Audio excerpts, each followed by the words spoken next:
Hello, everyone. It's Lydia from the Oneness Junkie podcast. And today I'm actually really excited to introduce you to our next guest. I have with me here Judy Wilkins-Smith. Hi, Judy. Hi, Lydia. It's lovely to be with you. I'm so glad to have you here today as well. So, guys, I like to share whether I know my guest or don't know my guest from my past. And today I do not know my guest. So I am just meeting her, and you're going to meet her along with me. But I'm so thrilled to be talking about the subject matter that she's talking about. And for any of you who maybe are just catching this video on YouTube or finding my podcast for the first time, if you don't know, I spend my episodes highlighting individuals who are making the world a better place. And a lot of times, where that comes from is when you work on yourself, you end up creating a better world for everyone. So that's why we're talking to Judy about the work that she does, because she helps all of us look inside and see where we can have a better, more fulfilled life. Am I right, Judy? Absolutely, because you're super able to do that. Yes, and that's all that we have control over actually is ourselves. So if you focus inward, then you can manifest a better life for yourself. So to get started, I'm going to have Judy share a little bit of her background that kind of led her up to this, and then also just introduce what is she doing today in the world, and then we're going to get deeper into what that is. Okay, thank you. So I am, as I say to most people, you can hear I'm Texan, right? Not. I'm originally from South Africa, born and raised, moved over to the US, and then life took a very unexpected turn when my father was killed. And it was a matter of either I write books or I go crazy. And I figured that writing books was probably a better option. So I started writing books, and I was doing research for one of the books, and I bumped into the work that I do now, or bumped into a person who was doing the work that I do now. And they said, come study the work with me, and I'll help you with a book. Went and studied the work, got zero help with the book, by the way. But got into this work and kind of really didn't look back. I went from doing family systems to organizations to high profile individuals and then top executives. And I think about 4 years in, somebody said to me, well, of course you're going to be able to do this work. And I went, why? And they said it started in South Africa, and I wasn't aware of that. They said it started with the Zulu tribe. And Wow. why that's important is because when I left South Africa and the healthcare arena, at my farewell, the person who gave my farewell speech was a Zulu gentleman. And he said to me, you may be leaving us, but you're going to find a way to represent us in the world. And I laughed. And I went, yeah, yeah. And now I do that every day. Oh my God, wait, how long ago was that? That's This amazing. is this is about 9 or 10 years ago. Oh my God, that's amazing. So I don't think we've mentioned the name of her book is Decoding Your Emotional Blueprint, right? It's That's in right. 7 different languages, and I think you said 7 different countries. Right. And it's been highlighted in Psychology Today, but also it's on the must read at Goodread, right? That's right. Yeah, Yeah. that's They've been exciting. very kind and generous. And yes, it's on both of those places. That's wonderful. So can we go back to naming what that system is? It's called Family Okay, Constellation so Work. the work that I do is systemic work in constellations. So if you break it down, systemic work is the study of you within a system. In other words, you didn't just come into the world. You're part of a system, a family system. Even if you don't know your family, you still belong. You are always part of that system. And who you are is a result of the patterns in that family system. So I teach systemic work and constellation. So the systemic work part is that. I also teach emotional DNA. So your emotional DNA is your inheritance of your patterns of thoughts, feelings, and actions around everything that you could imagine in your life: money, relationships, leadership, being an associate, you name it. You have patterns around that, and the patterns are what run the show, and they're usually deeply unconscious. And the places where we're stuck are often the pattern that's outlived its usefulness. It can't function anymore. All it does is be a nuisance. Now it's becoming a bother, and it's limiting you, and you're not doing well. And the piece of that that's intriguing is what it's doing is it's jabbing, because it's asking you to change it, because you are the potential change agent if you choose to change. So you inherit all of those patterns of thoughts, feelings, and actions. That's your treasure trove. And the piece that you add is the chapter that only you can write. And most of us have no idea what it is or that it exists, because we're not taught to think and see that way. So that's where constellations come in and help a lot. A constellation is taking an issue that you have and placing it in front of you using either live representatives or specially marked pieces of paper, so that your whole system pops into life. Now you've got a 3D version of it, and now we can begin a conversation. And because you have your all of these multiple senses engaged, your hearing, your sight, your all of that, you start to have these aha moments, and they're big embodied aha moments, and you start to shift. And so we move into epigenetics and neuroscience too. That's amazing. You know what comes to mind? I mean, you were and your associate were talking about like sticky notes and things like that. Right. But when you're talking, I'm like, in our virtual reality world now, that system can pop, you can put goggles Exactly. on and that system could pop up in front of you and even actually have photo representation. Has that Right. happened yet? Has anybody created that? No, I've thought about that honestly for a long time, that you could create a very good virtual world. Yes. But here's another interesting thing that people don't know.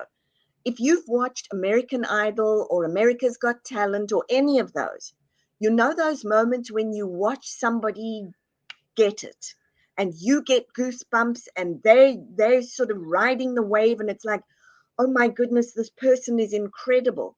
You've just sensed into their system. And we're very capable of doing that. So when I talk about representatives, I literally have live representatives. And those live representatives will suddenly say, I don't know why, but I'm feeling angry, or I don't know why, but I need to move.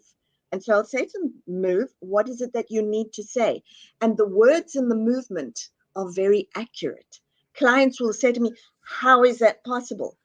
That's how that's possible. Yeah, it's energetic, right? It's all energy.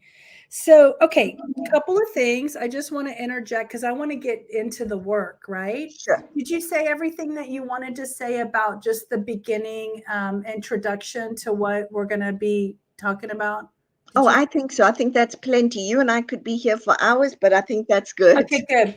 Well, I want to just use again, I've never met Judy, so and I've actually not done family constellation. I know what it is. I've heard about it, but I haven't done it. So I'm going to ask a couple of questions, and hopefully my audience is wondering similar questions while they're listening in. So I have like a quick little story, and I want to ask you if this is like a representation of a decision I was making based on a family constellation type passed down Sure. experience. So in the early 2000s, I got clear like, oh, I've always wanted to have a convertible. And then I was like, well, I had all these negative stories about convertibles coming up. And I was like, I don't even have that feeling. Why am I was talking myself out of having a convertible.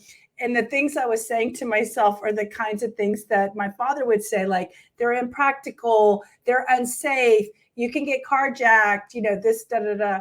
And so I was like, all right, the next morning I wake up and somebody in a Toyota Corolla got carjacked. And I'm like, I could get carjacked in a Toyota Corolla, which is what I was driving. So I started to realize that the reasons I wasn't moving forward with my own desires of wanting, dreaming of having convertible was somebody else's program. That was their mindset. That was their fear. That was their anxiety that I had embodied and was now living through. And so as an effort to pass through that gate of saying, that's not my story, that's not what, that's somebody else's story. And that person was still living. So it mattered what they thought. And so I actually went and purchased, but before I purchased, I called my father and I let him know why I was making this purchase. And I said, Dad, I'm only going to have it for 2 years or more. I'm not going to, it's impractical. You can't grow a family in a convertible. I said, I'm only going to have it for a few years and then I'll get rid of it. And I explained to him, what all my reasons were for wanting it and to enjoy it. And it's actually funny because I transformed his opinion about it when I brought it to this light. And then when he told my aunt, Lydia's going to buy this car, she asked me to go with her to go look at it. My aunt was like, oh, those are impractical. Those aren't, safe. You could get carjacked when the top's down. But my dad used my own language to convince her that it was okay. So you're asking me, is that systemic? That's highly systemic. You've just described it beautifully in 2 ways. Thank you for doing my work for me. So here's what you did. So that was just a real world scenario. It's a beautiful one because so in your family system, it's don't do that. It's not practical. We shouldn't do things that are not practical. That's dangerous. You could get hurt. You could get harmed. And you're going, Yeah, that's their anxiety, right? Right. So you've got multi-generational anxiety because don't forget one thing. It's not that you just have your nervous system. You have a multi-generational nervous system. So you're keyed into that one going, I can't do it. It's impractical. I'm going to get jacked. I'm going to get hurt. Da, da, da, da, da, da, da, da, da, da. Often these voices are those multi-generational voices and we think they're ours. They're not. But what you did was beautiful because you always have 2 patterns, the one that's trying to stop and the one that's trying to start through you. You have the chapter that only you can write if you choose. And so what you did was you went, well, I hear all that and I want a convertible. And you allowed the want to be bigger than the voices. And that's crucial. And you invested in, you were passionate about it. You shared it with Dad and he went, oh, I see you're trying. She won't get jacked. This is a very good. So you were able to say, here's the chapter that only I can write. Dad, I'm very aware of what you think and I honor that and I'm doing it. And Dad could go, well, what didn't work for me may work for you. So you went click, click, which is exactly the work we do. When you start to change things moving forward, you also start to change them going backwards. Yeah. And yes. let me just finish the part of the story that's really funny is so I bought the car, I had it. He wanted my Toyota Corolla because he was like, oh, I want a little runaround car. So I think he paid me like $2,000 for it or something. But then he said, this is so funny. And my dad was like 80 something years old when I did this. And he goes, well, when you're finished with this car, I'll buy it from you. Oh, isn't that amazing? Like I transformed that I almost gave him permission. Like that's something that can happen. Yes.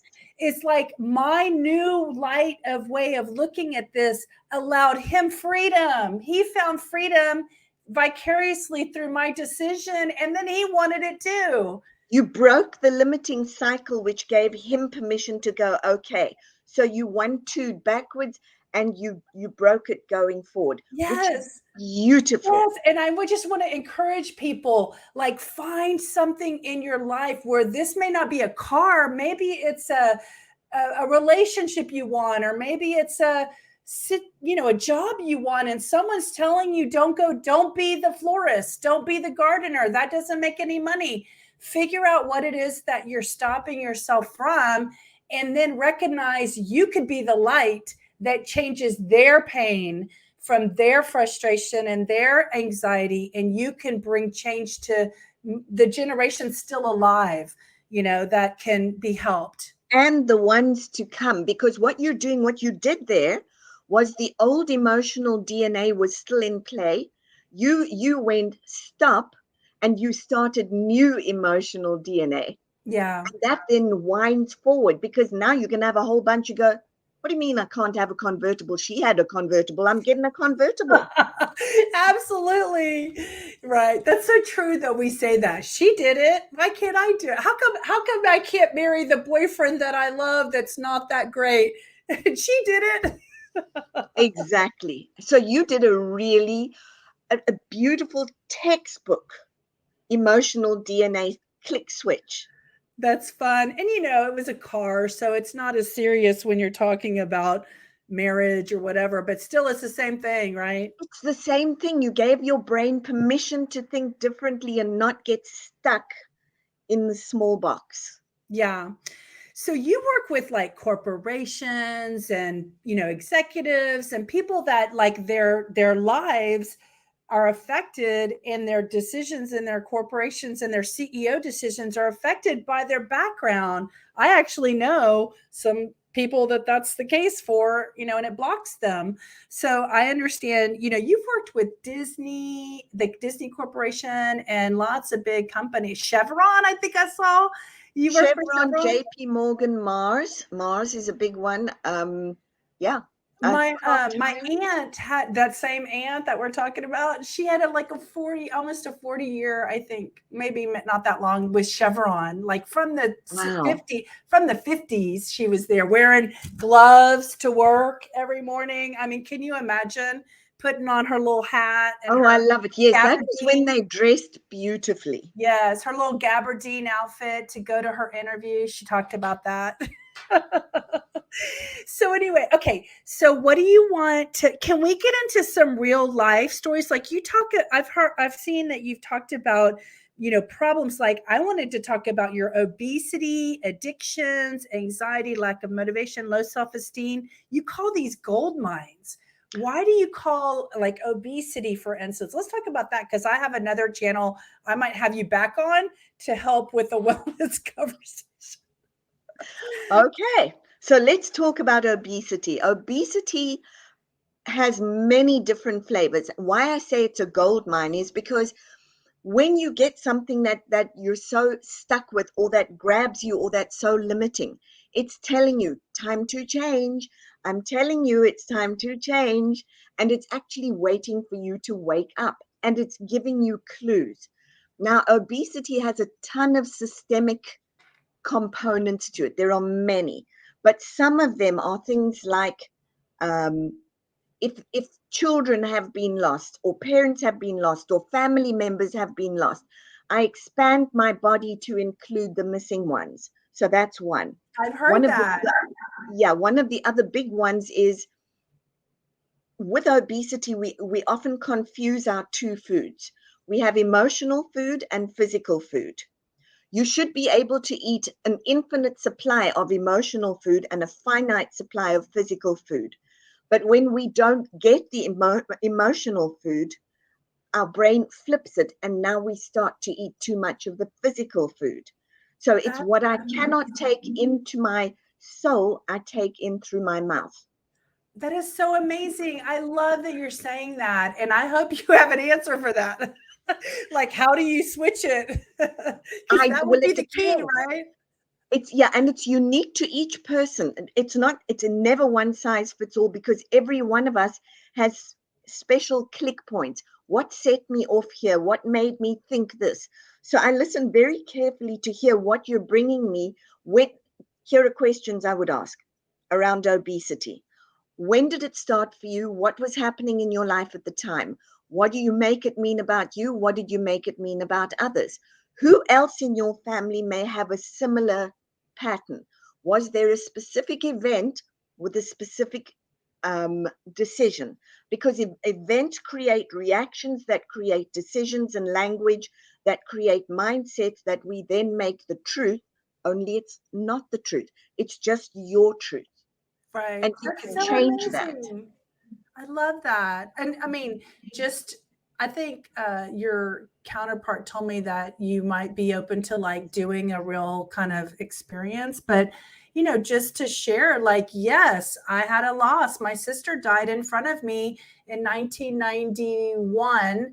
And that was a really big trauma. And someone told me like 2 years ago, you're carrying the weight that your sister represented. And that's about right. I am about that many pounds overweight. So my question is that when you and I am aware that I use food to satisfy, like, well, I don't have this in my life, so I'm going to give myself what I want, instead of some people choose their lives to be restrictive because it's healthier for you to be restrictive and moderate and all these things.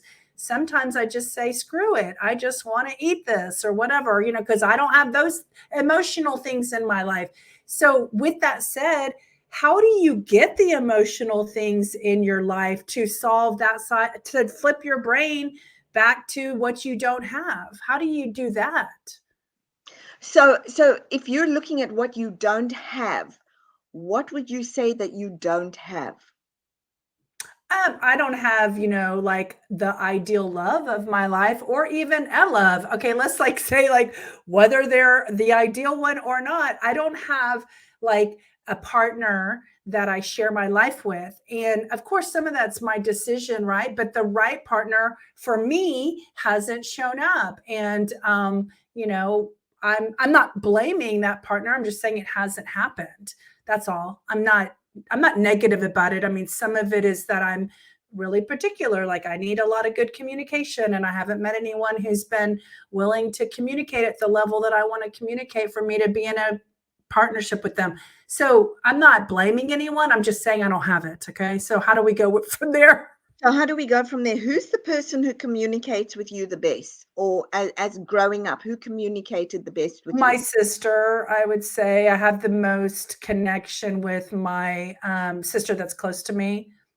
Is that the one who died? No. No. That's the This other one, one. no, this is the one that calls me on our way to work, and we talk, and we've evolved and grown spiritually together. And now we can talk on the same level, and it's fulfilling. Like I enjoy dialoguing with her. So it's different when you have friends and you're not able to Sure. dialogue at the same alignment level. So you just accept that not everybody's going to be on your journey with you, you So know? what would you like the most? If you were to What say, you know what I would like, here's what I don't have, what would you want that you don't have? Oh, well, I want more money. That's one thing. But I'm working on that and I'm creating that. But like as far as partnership and love, it's just having someone for me to love, give love to, but also who equally wants to receive, who wants to give back so that I may receive, kindness, generosity, um, physical touch is a big part for me. Like my love language is physical touch and words of affirmation. And so, like I enjoy getting loved that way. So I want to find somebody who has those love languages. I mean, quality time and all that's nice. But if I don't feel, because I'm a HSP, which is a highly sensitive person. And so I have certain criteria that I need to feel loved, if that matters. Okay. So I'm going to tell you what I hear, and then I have a couple of questions. So what I hear are there, you said, I'm highly particular. I have a very specific way that I need to be loved. Does it sound to you at all like you may be putting up one or two or three or four small barriers to Barriers. someone coming in? Barriers to sale. So that would just be a question to think about. But the other thing I would ask is, tell me about your mom and dad. Well, I was going to tell you that I know that the way that my father loved us was through acts of service and probably quality time. And he wasn't affectionate, and he definitely would not tell us verbally. So I know that I'm lacking. And the same with my mom. They were kind of a pair in that regard. I mean, she definitely will bake the cookies and give her time and sacrifice her life and have sleepless hours because she's sewing our Easter dresses, 4 little Easter girl dresses the night before till 2 a.m. I mean, that was my mom. that's how she shows her love through her, time and quality. She's not going to tell me, and she's definitely not going to hug me, so I can say that those areas are where I was lacking. And so that's why I desire to have people external to me to provide that to me through a love relationship. I guess, does that help you? It does. What it also tells me, though, is kind of you're the voice for the love that your parents didn't have. Right, and I've given it back to them. Do you know that, like, I don't know, maybe a decade or more, probably 15, 20 years ago, I got an inspiration that maybe God gave me these gifts, because I used to be mad that this is important. Audience, listen to this lesson I got. I used to be mad at my parents for not giving me what I wanted that they lacked, when in fact I got woken up to the fact that maybe I had these skill sets to give it to them. So I started demonstrating to them what I wanted back so they could feel it. And it's actually made our relationship better because they were lacking it. They Right. were lacking those things. So they didn't, it's like squeezing a dry turnip. You're asking people to give you something they don't even have themselves. And if you have it, it's yours to give away. It's yours to be generous with. It's yours to teach, right? Yeah. So again, what you did was you broke that cycle. So I'm curious about your parents' backgrounds. Did they have loving parents? No, I mean, my dad was born during the Depression, and no, they didn't have that great of a relationship. I don't want to, my aunt would be miserable if I actually went too deep into what I thought about our family on a global podcast. But let's just say, suffice it to say, I didn't know my mother's parents, but my mother's representation of their love was that it was good. So that's all that kind of matters. Is like, if that's her Right. perspective, that's what matters. So she doesn't have any negative things to say about her father or her mother. And I knew her mother. So she was she was kind of like me. She kind of had like a happy disposition, kind of positive attitude. But she died when I was 16, 17. So I didn't get to know her, too in depth. The other mother was a little bitter and a little crusty, and she was loved people, but she had lots of needs, and she was a little bit narcissistic. But then she kind of raised a narcissistic son. Her daughter's very generous and very giving, like, but that same daughter, who's my aunt, is very giving to others, like, and she doesn't get, I mean, she might have friends that give her something back, but she didn't have like one central person giving it back to her either. She's kind of alone. So yeah. So if I was setting up a constellation, I would be curious. I would wonder, would you find a closeness to that aunt? Do you, in fact, oh, do we have a furry? Sorry, yeah, she wants to go outside, so I'm going to hold her while you're talking. Okay, so I would wonder if with that aunt not having that specific person, if you align with that aunt, because that can happen. There are two of you giving it but not receiving it. Yeah, I do. I mean, she never married. She never had kids. I never married. Well, I haven't yet married. I'm only 54, and I didn't have kids, but I didn't do that because I didn't want it. I did it because I didn't find the right connection to go do that with. And I was a little bit more aware of what I wanted at a very young age. And I know people have a hard time understanding that, but I had three sisters who were making marital decisions. And I was like, I don't want that. I don't want that. And I don't want that. And so then I started deciding, what do I want? And then of course it didn't show up, but I'm not giving up on it. I think it's still possible. I got half of my life left to have love and give love and be love and all that stuff. Absolutely. What I would say though is you and your aunt both know how to give it. I'm Right. not so sure that either of you knows how to receive it. Right. Or that we put up all these rules about how they need to give it in order for us to receive it. So I'm hearing you loud and clear. Yeah, you can't do that. Don't step over that. Watch out for that landmine. No, we're not doing that one. Yeah. And Right. are That's people going, hilarious. okay, no, she's not letting me in. No, I'm not exact. Yeah. You Right. really want to go and have a good look at. So, do I need all of those pieces in place?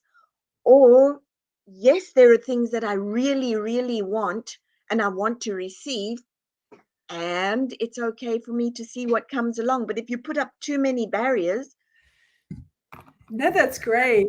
It's good. I also recognize, like, through my personal growth and evolution, I've learned that a lot of those things, maybe when I was 25, that I was looking for somebody to provide me, I learned that actually it's my responsibility to give those things to myself and not expect my partner to do those things. So now my gauges for what I expect out of a partner has totally gone more towards what do I give myself. They're just kind of the ancillary prize, that's yes, there to enjoy life with, right? yes, because what you've done as well now is you've gone from I need someone, and you need to be aware of that. You've gone from I need someone to I can choose. And you've gone from I need a man to I'm enough Yeah, and I can choose. So right. And I can create and then I can enjoy whatever that person brings to the absolutely, table. you get to go on an adventure that many of the women in your family did not go on. Yeah. Yeah, I am aware that I stopped generational, what is it called? Generational passed down. I can't think of the Yeah, term y'all use. yeah, the generational patterns that echo through the system. Yeah, Right, I mean, when I chose to not transference. have kids, I was consciously aware that I wasn't in such a state at that after my sister died in front of me, I was so more interested in just surviving myself. I wasn't looking to procreate and have a baby. I was just deciding whether my life was going to go on. Right. So I wasn't in a place of go make a baby. I wasn't in a stable position to want to raise a baby. And I know not everybody who gets pregnant is in that conscious Oh, no, conversation with most of them themselves. are not. But No, I was, and that's all that mattered is that I right. was aware that I didn't want to go create another offspring when I didn't even feel solid in my sense of self. So I went on that journey instead. And not with a big trauma like that. That's a big trauma. Yeah. And it was like a big trauma because of how it happened. She basically fell off of an 8-story building right in front of me. And I had to go down 8 levels to go see her splat on the ground. So it was very traumatic and it was very shocking. And as some people who've listened to my intro on my podcast, I particularly believe that she created an accident. And then I had some subsequent confirmation through a spiritual connection I had through talking with her through a medium. And she admitted that she created an accident because she was embarrassed to commit suicide. She wanted to protect the family and she didn't want Wow. anyone to know that her ego didn't want anyone to know that she wanted to die. But that was my suspicion all along because of the way it happened and the way it happened. I mean, I had to communicate to the police how it happened. It could have gone totally not on her plan and it could have been horrible, but it wasn't. She created an accident and that is how it was ruled. But in my opinion, it was a decision that she made. Unfortunately, she just chose to involve me in her decision without telling me that she was doing And that. I'm So anyway, it was a curious lot. about that. I'm really curious about that. So she has this accident. You're there as well. I'm curious. That's a very idiosyncratic event. Is it I would just be curious to know if anyone else in the family ever died in a very odd way because that's Oh, I don't know the specifics, but my second sister is very involved in ancestry because she understands the patterns that get created because of the past. And so she found out that my dad's father had a sister that no one ever talked about. And apparently she died when she was younger, like 19, 20, or I don't know. My sister would know the details, but apparently somebody did die. They never talked about it. So to me, it makes me wonder, was it more controversial of a death than no well, one? it's certainly an unspoken of death, so it's an Exactly. unprocessed death. which Right. And this is like 2 generations. So my dad was one, right? One generation, and then his father, and that was her sister. So what is that, like a great great aunt or yeah, something? so that lives there. And here's the interesting piece for you. When we make secrets, when we cover up what's there and we won't talk about it, they find ways to repeat in subsequent generations. Yeah. Yeah. Yeah. It's And there comes your unfortunately. Yeah. sister. So Yeah. that's not resolved. It keeps repeating, and people go, how?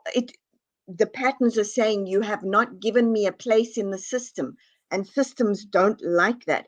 If you don't give everything its place, they keep looking for a later member of the system to see it and give it its place so that it can stop. In Yeah. your sister's case, to repeat it.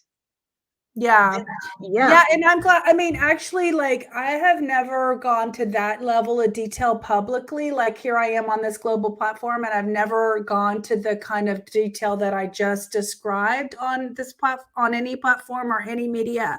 So that's like the first time of like just really sharing the story. Like when I talk about it in my intro, I just say my sister committed suicide and I was present or in front of me. I don't go into the details of like right. how it happened. And so that's like releasing more of the energy around not talking about it, right? I mean, my family Absolutely. talks, like my sisters. There were 4 of us. One's gone, the first one, now the 3 are left. And we can talk about it. We can dig into it, talk about Sharon and herself and all this stuff. That's her name. And but I mean, my mom and dad, my aunt definitely doesn't want to talk about it, and that's fine. That's where they're at. I'm not going to force anything but I mean, we don't stop talking about it because they're Right. uncomfortable. We still bring it up or still say, I wonder what. And actually, last year was the 30-year anniversary of this scenario. And my aunt, I'm going to call her my ancestry.com sister, that sister and myself and my mom were all in a room or was she, oh wait, I think my sister was on the phone or Zoom or something. I can't remember. We were all together, but we had an in-depth conversation about what were you doing that day? What do you remember about that Wow. day? We really like, my mom was sharing like, oh, I got the phone call and I got this and then I drove. And, so we were really kind of going through like the You were memories of, debriefing it. yeah, I mean, and we didn't do that much over the 30 years. I mean, we might have did it in the beginning, but we didn't. We did it in like a memorial type Right. conversation about like, what do you remember now that 30 years has gone by about that? And I was about 21, 22 years old at the time. And that sister who did that was like 30 years old. She died at 30 years old. You want to find out what was the age of the other one who died. Now, Yeah. there are a couple of important things. First of all, your genealogy sister will want to read my book because that'll explain a lot to her. What I do is genealogy 3.0. So Yeah. 1.0 is what she's doing. Yeah. 2.0 begins to look at the events that have happened in the system. 3.0, which is what I do, is okay, so we have the events, we have the effects. Now, what is the gift and what do we do with them? Now, Yeah. the other piece that's important is for you. If this happened with your sister in front of you and she was an older sister, sometimes quite subconsciously, we may tell ourselves things like, if she couldn't live a full life, how dare I? And then we stop ourselves from completing things like maybe relationships, different areas of our lives. So that's a very important piece for you to be aware of. Yeah, that's good. Yeah. The other thing I used to think is, well, when it happened and I was 21, I was like, I had just graduated from college. Like the world was my oyster. I was about to go live in Italy and this happened and it derailed my life. And basically, I was like, is this all there is? Like you graduate and then tragedy happens, like, so I set out on a journey to find the meaning of life. And I've been in that journey part of it has to do with the meaning of life is the meaning that you make it, right? The meaning that you It's create. very much the meaning you make of it. But listen to this little systemic sentence that went into your head.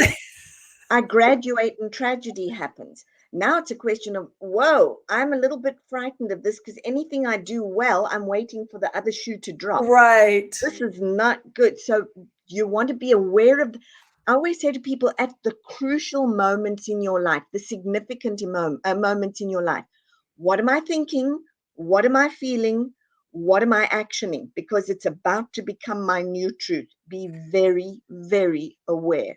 I'm going to go a little step further and see what you think about this. So, I definitely have like a story that I say about how, I mean, I don't repeat it to myself, but I'm just telling you it exists inside my subconscious that when I graduated from high school, there was tragedy in my family with that sister. Okay. Like she was marrying someone she met at Narcotics Anonymous, and the Oh family boy. was in uproar and basically was, people were boycotting the wedding, you know. So here I am in my joyous achievement that I went and sat in confirmation for all my other sisters, and it was my time finally to shine and graduate from high school. And Right. this bullshit is happening in our family where the attention was on that. The second thing is when I came back from living in Italy, when my other sister came back from living in Australia, Austria, we basically killed the fatted calf and had a bunch of excitement and thrill, and everybody was joyful to have the sister home. When I came back, there was another tragedy in our family, which I don't need to name, but the family was in anxiety and stress mode. And so it's like, hurry up, get Lydia home from Italy and tell her the truth of what's going on. So, like, I had one day arriving from home, and the next morning, my world changed. Okay. So that was another sister. Okay. That my world shifted. Then when I graduated, I was so happy. Had lived in Italy, and now I was going back, and I had a plan, and I just lost 50 pounds. And then like 7 days before I walked across stage, my sister committed suicide and decided to choose to have me be there when she did it. So every time I had an exciting achievement in my life, things were happening. Tragedy was happening around me. So I have a story. Like not only the story of like, I wouldn't say I don't achieve amazing things. I think people say you're an overachiever. You have 3 podcasts and 5 YouTube channels in 2 years, you know? So like I'm doing amazing things on my own, right? But there's no one there saying good job, you know? Absolutely. So what you're saying is every time something good happens for me and it's time to celebrate me, we do tragedy and everything turns left and That's goes just the past. somewhere I mean, else. I don't live with that in my conversations. Like my sisters might be hearing this for the first time, but what I will say is that it lives in my head. It lives in my head, and I need to transform it. I You need to transform. absolutely want to transform that. Yeah, I know, because I think that I have blocks for, you know, my weight loss blocks, and then but that's because I'm trying to give myself what I don't have, you know. Yes, you're actually trying to validate self because no one else has been there when you've needed it. When I it's mean, been a I'm not going to say celebration never. time. I definitely don't want to imply that no one's ever been there for me. Like, let's get that record straight. I don't think that way. I'm just saying, like, I have a little story running, you Right. know, about the life circumstances, you know, that like I'm actually doing a speech. Like my plight is going to be how to have joy after tragedy, and how to define your own level of success. Because for me, success doesn't mean I made $1 million. That's a byproduct of success. But success defined for me is freedom and joy. And I want to teach that. I want to share that with the world. And you are doing that Yeah, already. I'm You're working on it. doing both of those things. I'm still curious about that little piece you have in your head. How could, if you have that little piece in you, because it makes a difference. I It know. sneaks into places And by you the way, I wouldn't do notice. think us using you as an example, people are going to love and want to work with you and want to buy your book because they're going to understand they have something they can work on from my example. Every one of us has something. What you I think may not even have missed, but what also is obvious to me is you have a triumph, then there's a tragedy and not a celebration, Right. but you still keep climbing.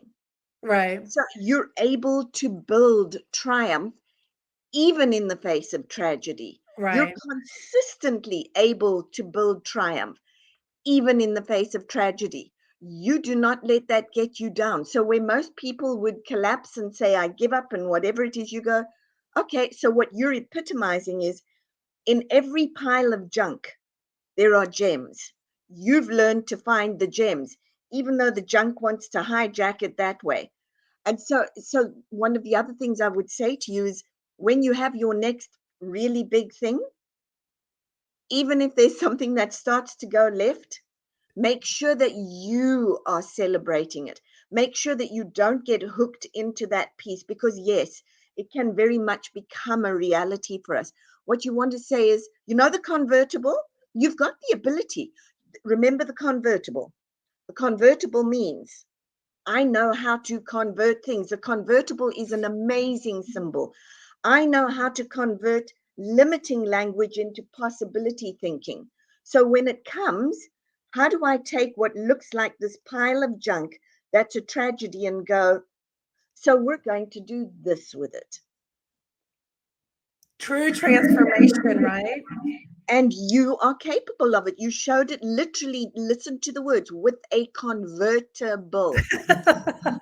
And that's something people can understand, right? If you go straight to the suicide, like that's like too much for people, right? Well, yeah, but even with a suicide, which is awful, you want to sit when something like that happens and go, what am I thinking right now? What am I feeling right now? What are my actions? What do I need to take from this so that I can build it differently and it doesn't crush me? Yeah. Can I tell you what my little 21-year-old mind said when that Please, happened? There was please. a group that someone recommended to me called Survivors of Suicide. It's a national organization.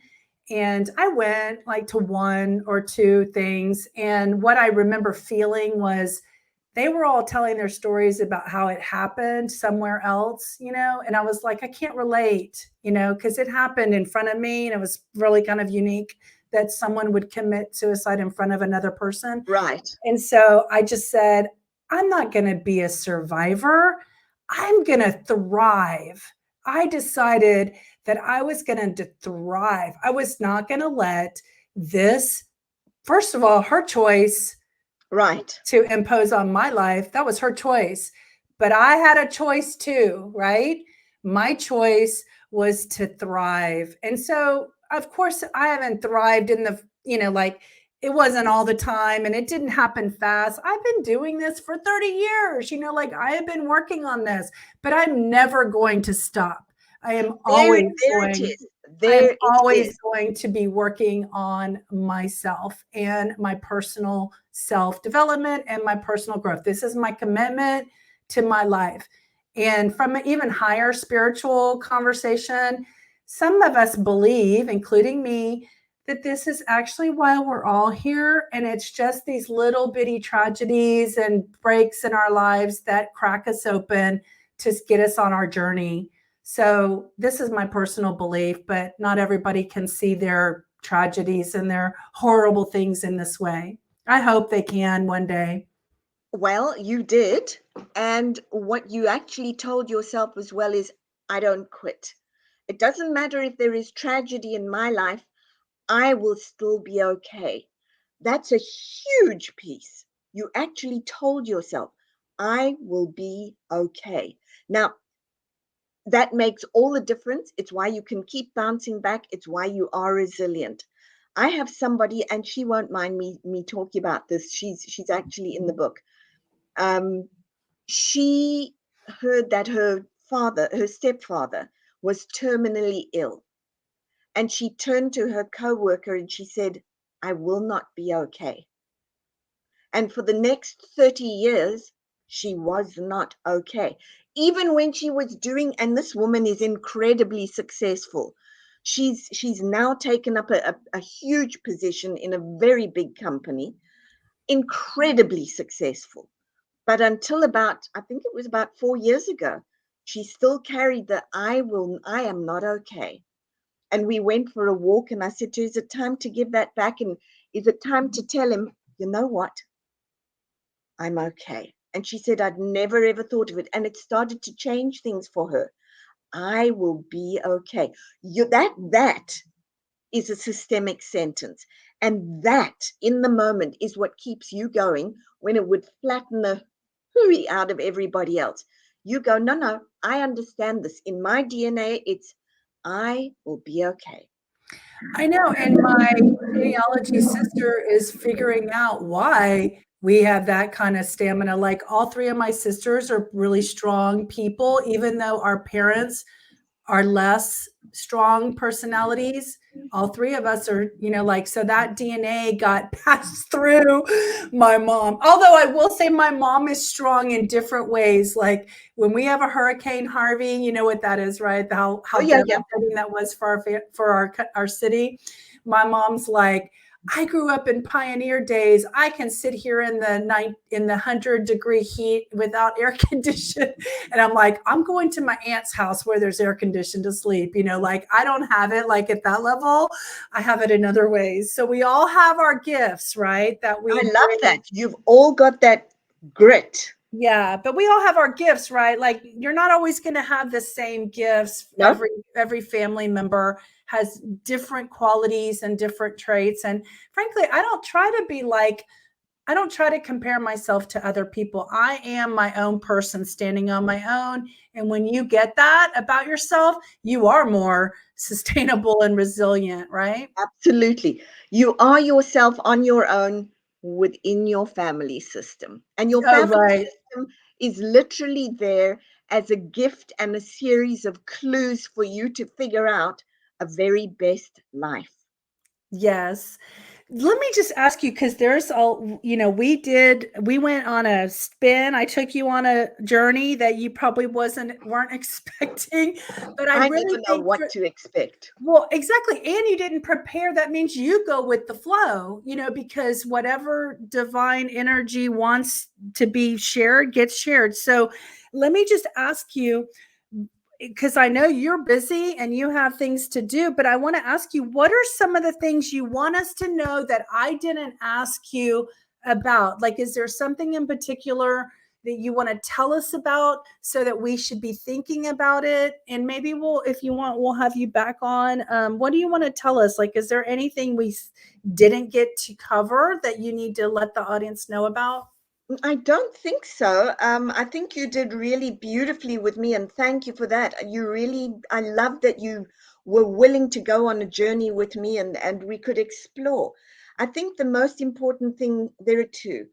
You're a remarkable life if only you know how to see it. That's number one. Number two, who and where you are now is no predictor of who and where you will be later.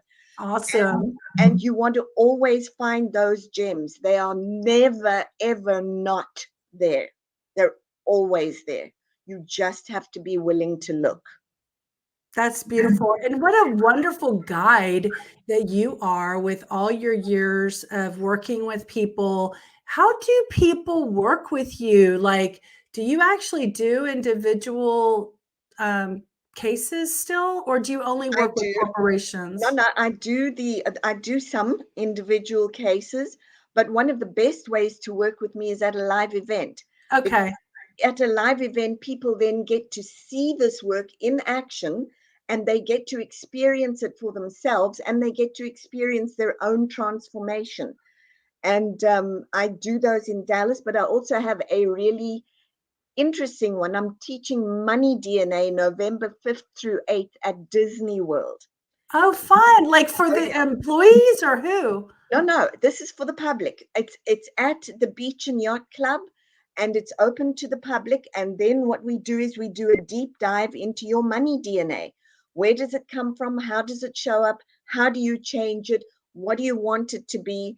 And people who've taken this before, many of them come back and say to me, I had my best year ever, or yeah, I'm now in that bracket, or my life changed because I never realized what money meant for me. So that's one of the ways. And then, of course, the book. And they can always find me at my website, which is Judy Wilkins-Smith, or Judy Wilkins-Smith.com. And there are meditations there. For anybody who knows Joe Dispenza's work, he's the guy who composes for his meditations is the composer and the producer of my meditation. Oh, great. You mean the musical part of it? Yes, the musical part for it. He also did the production for me. He's an amazing gentleman. And then, of course, I'm on Facebook. I'm on Instagram. There's a lot on YouTube. You can find me all over. Oh, and Spotify. Do you have a relationship, or did you study with Joe Dispenza at No, all? I did not. I've been to one of his events, did not, but people keep asking me, did he base his work on yours, or does he work with you? And the answer is no. And I'm sure that at some point we're going to connect because people keep asking us this. Yeah. I've read his books, and of course I first met him by watching the movie The Secret when it Of course. first came out, before anyone else was like aware of it. It was like I was in a spiritual metaphysical community, Right. and so I got my hands on the first copy, and we like did it at a church or whatever. Anyway, that's where I met him for the first time on that platform, and I think that was probably in his earlier days, because Right. that was like what, over 20 years ago Easy. now. Yeah. Yeah. So anyway, I would love to have him on a podcast. He's quite an amazing gentleman. No, he is. He's busy, and I went to his big thing here in Houston. So you're not coming to Houston though, are you? I am. I will Oh, actually be in Houston. In Houston, I is think it it is. June? I think it's June, maybe. It is June. I will tell you in a minute. We'll tell everybody, because this is going to live for years down the road. So tell everybody this is 2023. So if you're ahead of, this is April 2023. So go to her website and see where she's going to be in a city near you soon. And it will be June 22nd through 25th. Okay, good. They That's look, what I they thought it will was find, June. yeah, they will find all the details there. Yes. So if anyone who's so curious what the name of her book is, again, Decoding Your Emotional Blueprint.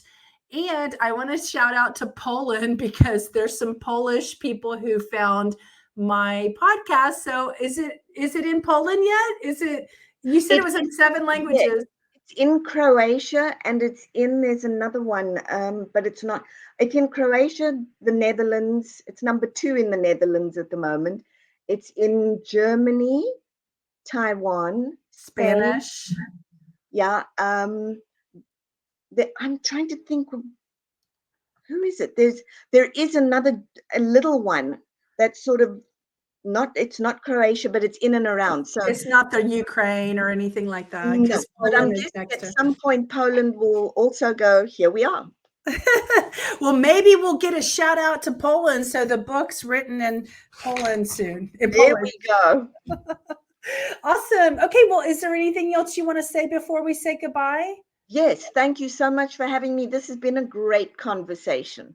Oh, I'm so glad. I'm thrilled. I'm thrilled to get to know you better. I'm going to get the book.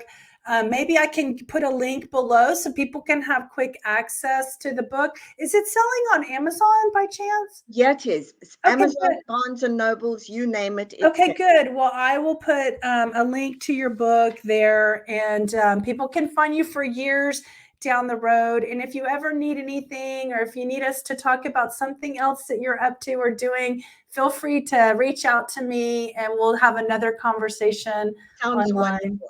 I would love to come back and talk to you again. Yes, maybe I'll be able to see you in Houston in June. So lucky me. Or I'm thinking about maybe I need to go to Disney. Disney is an amazing experience. It is. I bet. I bet that's a great, facility to be at to It do it is. at. So, anyway, yes, thank you so much for your time and your energy and your wisdom and everything that you're offering to the world to help make the world a better place. I've truly enjoyed it. And thank you for having me. It was such fun. Yes. All right. We'll see you in a little while. Take care. You too. Bye. Bye.